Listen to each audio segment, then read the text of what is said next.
Сәлем, менің есімім Алтын. Мен Қазақстандық қоғамдық даму институтының SMM менеджерімін. Бүгін өзімнің жұмыс күнім қалай өтетінін көрсетемін. Жұмыс уақыты сағат 9-да басталады. Алдымен процеске кіріспес бұрын кофе ішіп аламын. Өйткені алда қарбалас әрі қызықты күн күтіп тұр емес пе? Содан соң кабинетке кіріп, әріптестермен амандасқаннан кейін жұмыс процесі басталады. Алдымен институттың әлеуметтік желілері, Instagram, Facebook, Telegram парақшаларын тексеріп шығамын.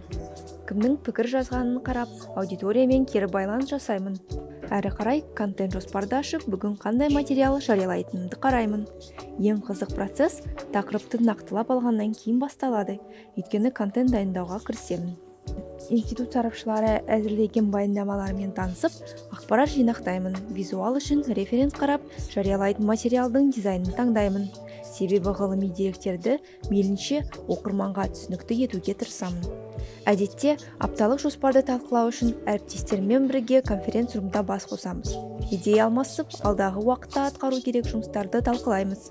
Контенттің жаңа бағыттарын ойланып, брейншторм жасалады. Түскі ас уақытында әріптестермен бірге сергіп келу үшін жақын маңдағы орталыққа барамыз. Үзілістен соң жұмысымды жалғастырып, дайын болған материалдарды жариялаймын. Көбінесе статистикамен жұмыс істейтін болғасын, сандардан қате кетпеуіне назар аударамын. Жұмыс күн аяқталарда хабарландыруларды тексеріп, ертеңгі контентті жоспарлаймын. Міне, зерттеу институттың SMM менеджерінің жұмыс күні осылай өтеді.